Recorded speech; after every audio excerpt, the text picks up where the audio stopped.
نحمدہ ونصلی علی رسولہ الکریم، اما بعد فاعوذ باللہ من الشیطان الرجیم، بسم اللہ الرحمن الرحیم۔ حضرت عمرو ابن سلمہ رضی اللہ تعالیٰ عنہ فرماتے ہیں کہ ہم پانی کے ایک چشمے کے کنارے پر رہتے تھے جو لوگوں کی گزرگاہ بھی تھا۔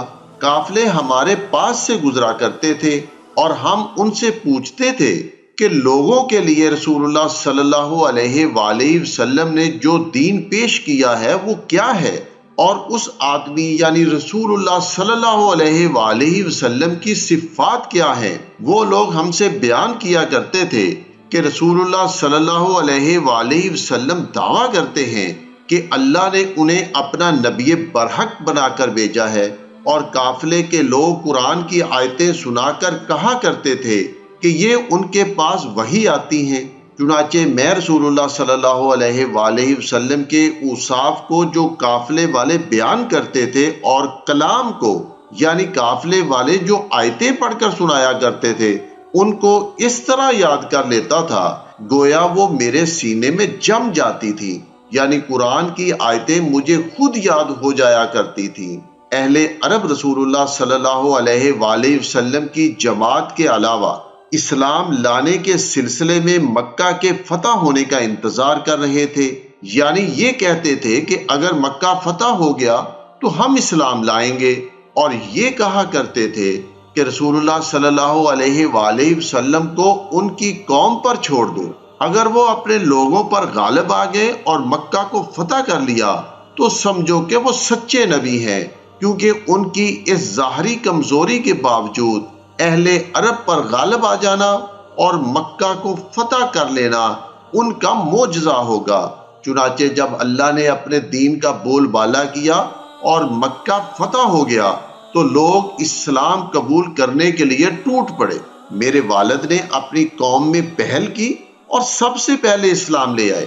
جب میرے والد واپس آئے تو اپنی قوم سے کہنے لگے کہ اللہ کی قسم میں سچے نبی صلی اللہ علیہ وآلہ وسلم کے پاس سے آیا ہوں، تو انہوں نے فرمایا ہے کہ فلاں وقت میں اس طرح اور اتنی نماز پڑھو اور فلاں وقت میں ایسی اور اتنی نماز پڑھو، یعنی آپ نے نماز کی کیفیات اور اوقات بیان کیے، اور جب نماز کا وقت ہو جائے تو تم میں سے ایک آدمی اذان دے، اور تم میں سے جو آدمی قرآن زیادہ جاننے والا ہو وہ تمہاری امامت کرائے۔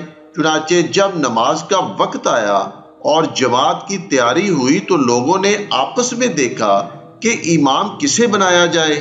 مجھ سے زیادہ کوئی قرآن کا جاننے والا نہیں تھا، کیونکہ میں پہلے ہی سے قافلے والوں سے قرآن سیکھ رہا تھا۔ چنانچہ لوگوں نے مجھے آگے کر دیا اور نماز میں میری اقتدا اور پیروی کی۔ اس وقت میری عمر 6 یا 7 سال کی تھی اور میرے بدن پر فقط ایک چادر تھی۔ چنانچہ جب میں سجدہ کرتا تو وہ چادر میرے بدن سے سرک جاتی تھی اور کولے کھل جاتے تھے۔ قبیلے میں سے ایک عورت نے یہ دیکھ کر کہا کہ ہمارے سامنے سے تم لوگ اپنے امام کی شرمگاہ کو کیوں نہیں چھپاتے ہو؟ تب قوم نے کپڑا خریدا اور میرے لیے ایک قمیض بنوا دی۔ اس مرتبے کی وجہ سے مجھے ایسی خوشی نصیب ہوئی جو پہلے کبھی نہیں ملی تھی۔